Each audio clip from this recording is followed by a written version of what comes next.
Bismillahirrahmanirrahim. Assalamualaikum warahmatullahi wabarakatuh. Sehat semuanya kawan-kawan, dan harus bahagia selalu dalam menjalani kehidupan ini ya.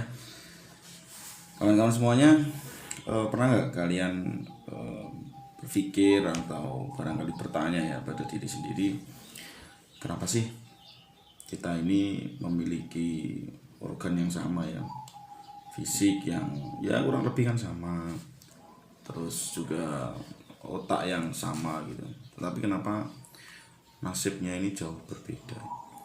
Jadi orang lain misalkan dia sangat mudah untuk tersenyum, tetapi di sisi lain ada orang yang sulit sekali untuk tersenyum.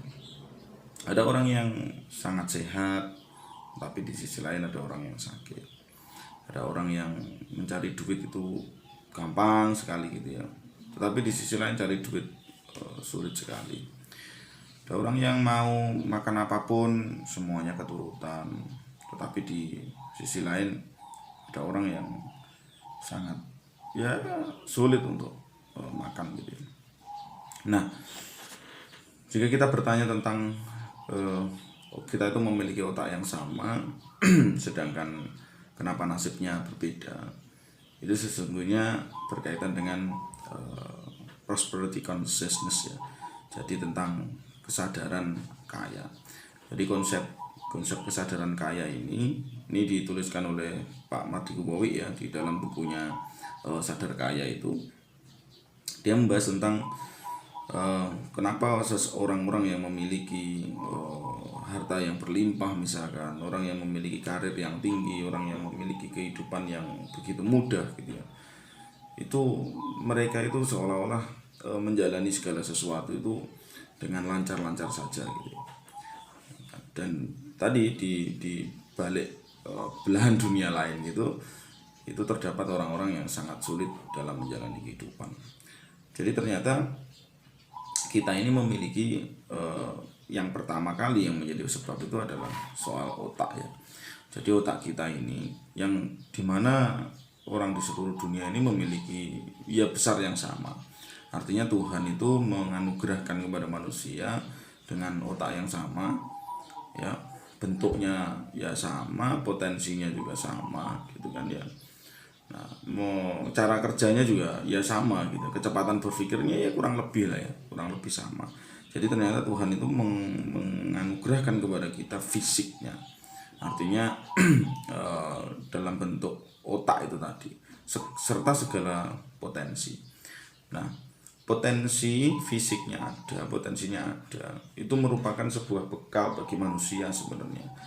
Nah, kalau kita mengilustrasikan otak itu seperti hardware komputer ya, seperangkat komputer atau laptop misalkan gitu ya, yang dia masih kosong, maka sebenarnya kesadaran tadi, kesadaran tentang kaya, kesadaran tentang sehat, kesadaran tentang sukses, kesadaran tentang nyari duit itu gampang, kesadaran tentang ya tubuh saya sehat, kesadaran tentang saya harus bahagia menjalani hidup ini dengan penuh syukur, sabar, ikhlas, itu sesungguhnya bagian dari software ya, atau perangkat lunaknya. Nah, sekarang adalah bagaimana kita mau menjalani kehidupan ini dengan begitu mudahnya. Itu yang pertama kali harus kita bereskan, itu adalah otak kita ya. Jadi otak kita harus dibereskan gitu ya. Jadi kalau kita tidak mampu membereskan ya kan, membereskan dalam pengertian mindset kita ya, jadi software di dalam otak kita ini tidak kita install dengan kebaikan-kebaikan, dengan impian-impian, dengan kesadaran-kesadaran yang apa ya, yang kita butuhkan di dalam kehidupan ini, maka nanti bisa saja hidup ini ya akan begini-begini saja, artinya hidup tidak ada perubahan yang lebih baik gitu ya. Nah, kita akan melihat misalkan soal kekayaan ya kan. Jadi ya kurang lebih ya di dunia ini ada sekitar 375 orang yang kaya di dunia, jika kekayaan mereka itu dijadikan satu gitu ya. Jadi dari sekitar 375 orang itu kekayaannya itu dijadikan satu, maka ini melebihi kekayaan 3 miliar orang kalau dijadikan satu gitu. Nah, artinya kalau tadi kita diskusi soal harta ya, soal materi gitu ya. Jadi segelintir orang ini ternyata lebih besar dibanding 3 miliar orang tadi. Kita bisa melihat misalkan hari ini ya orang-orang terkaya di dunia seperti Mark ya, yang memiliki Facebook, Instagram, WhatsApp yang setiap hari kita pakai itu.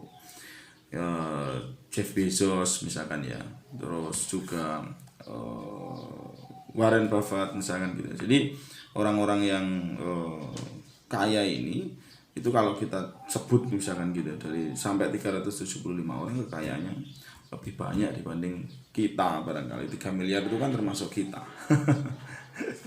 Termasuk kita. Itu kekayaan mereka lebih banyak.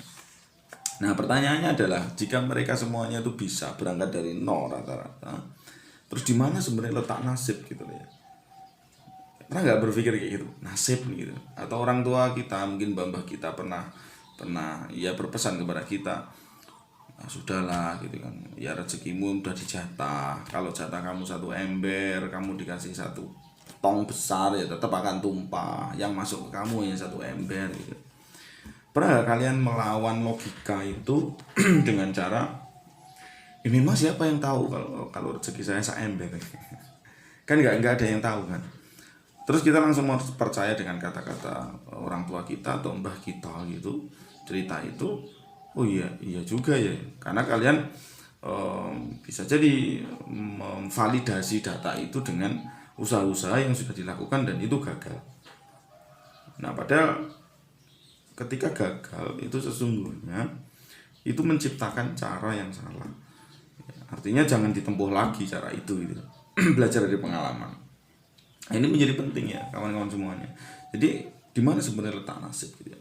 Karena nasib ini kalau kita lihat gitu ya, ada sebuah belief system. Jadi sebuah sistem keyakinan di dalam otak ini tadi yang sudah ditanamkan oleh lingkungan kita. Ya lingkungan mulai dari orang tua, keluarga, masyarakat gitu ya, teman-teman kita sendiri gitu. Itu sejak kecil.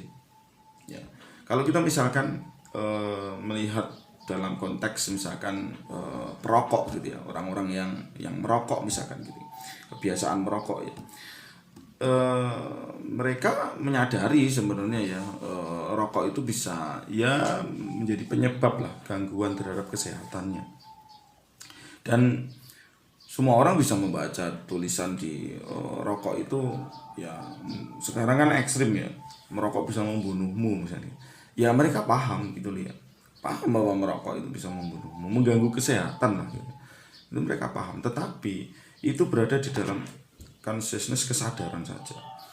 Jadi ya paham gitu saja gitu. Tetapi dalam beberapa riset menunjukkan bahwa ternyata di dalam kehidupan kita ini yang mempengaruhi loh ya, itu hanya 12% gitu ya.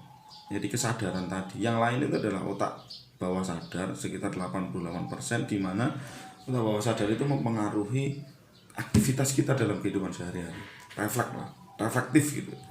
Jadi otomatis gitu. Nah maka kesadaran tadi, orang yang mengetahui merokok membunuhmu itu adalah sebatas ilmu pengetahuan. Ya, belum diskusi soal aplikasi di dalam kehidupan gitu ya. Nah, itu jadi kita harus bisa membedakan cara kerja otak kita gitu.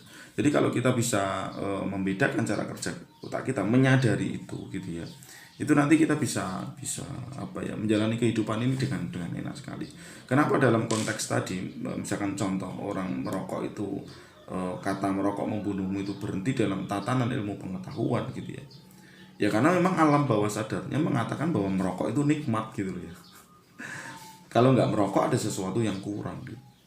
Nah ini jadi kenikmatan di dalam hidup, atau tadi kita menyebutnya adalah alam bawah sadar ya, yang sudah apa ya mempengaruhi 88% di dalam kehidupan itu lebih dominan gitu, dibanding kesadaran tentang ilmu pengetahuan tadi secara teks ya, berhenti di dalam tatanan kognitif. Nah sekarang kita kembali kepada soal prosperity consciousness, jadi kesadaran kemakmuran. Bagaimana orang bisa hidup makmur ya? Bagaimana orang bisa mendapatkan kehidupan yang baik gitu ya? Itu sekali lagi kita harus benar-benar menanamkan di dalam diri kita ya, atau istilahnya adalah mind master gitu kan. sang pemilik otak, yaitu adalah diri kita sendiri, itu harus menanamkan software kebaikan. Misalkan contoh nih, soal kekayaan. Oke, aku kaya, aku balungan sugih, aku pasti bisa. Soal impian mencapai apa yang kita inginkan, kan, tanamkan itu, aku bisa. Semua orang sama, jika dia bisa, aku pasti bisa, gitu. Itu harus berada dalam kesadaran dulu, gitu. Nah, nanti kita setiap hari berjalan menuju ke sana, gitu, menuju apa yang kita inginkan. Tetapi menanamkan IQ kaya misalkan, ya, tulang kaya, balungan sugih, apapun itu tadi tentang kesuksesan. Saya sendiri misalnya menanamkan dalam otak saya ini adalah aku bisa jadi profesor, gitu. Mencapai profesor itu mudah, gitu. Nah, karena itu adalah impian, maka saya harus menanamkannya di dalam otak saya, gitu. Sehingga nanti ketika software ini sudah bisa kita tanamkan di dalam otak diri kita ini, ya, maka nanti diri kita ini akan terdidik. Ya, otak kita akan terdidik secara bertahap, gitu ya, secara bertahap, dan kehidupan kita akan berubah. Jadi jangan mikir yang ruwet-ruwet, ya. Kemarin saya silaturahim, ya, ke rumah teman yang sedang menghadapi, ya, bisa dikatakan beberapa masalah, ya. Tapi dengan sharing-sharing akhirnya dia mengalami sebuah apa ya, ya kayak move on lah, ya. Jadi dia menyadari bahwa oke lah, badai pasti berlalu. Ya, setiap persoalan harus dihadapi memang. Tapi yakinlah itu semuanya akan berlalu. Nah, itu bagian dari proses pendewasaan diri tadi, ya, teman-teman semuanya, ya. Nah, itu jadi kesadaran ini menjadi sangat penting, sehingga kita jangan sedikit-sedikit mengatakan ini nasib, gitu ya. Kalian mencoba sesuatu dan misalkan belum berhasil, terus kalian langsung memutuskan, oh ya udahlah, nasib saya memang enggak PNS misalnya. Kalau kalian cita-cita menjadi PNS, ikut tes seleksi CPNS berapa kali belum lolos semua, terus kalian mau oke lah, saya belum ditakdirkan, coba terus, harus coba. Oke lah, saya bukan tipikal pebisnis misalkan, gitu ya. Karena kalian beberapa kali usaha menemukan kegagalan, jangan, terus coba lakukan, karena di dalam setiap kejadian itu ada pelajaran berharga, gitu ya. Saya sendiri juga demikian, ya, sebagai seorang dosen profesional, saya menanamkan diri dalam diri saya menjadi seorang profesor, gitu ya. Maka saya harus terus mencoba, gitu. Penelitian-penelitian baru, memperbaiki diri saya sendiri, ya kan. Secara ilmu pengetahuan saya harus berkembang, kepribadian saya harus berkembang, gitu kan. Secara material juga demikian, ya kan. Tingkatan prestasi harus demikian, gitu. Nah, ini harus ditanamkan kuat dalam diri ini, ya. Di dalam otaknya harus beres, gitu. Nah, itulah kalau kita diskusi soal kenapa sih sebenarnya orang ini memiliki otak yang sama tetapi kok nasibnya bisa berbeda, gitu ya. Oke, terima kasih, like, subscribe, ya, share video ini jika bermanfaat untuk kalian, dan semoga kita bisa menjadi lebih baik lah pastinya, ya. Pesan saya satu, tetap semangat, bahagia selalu. Terima kasih.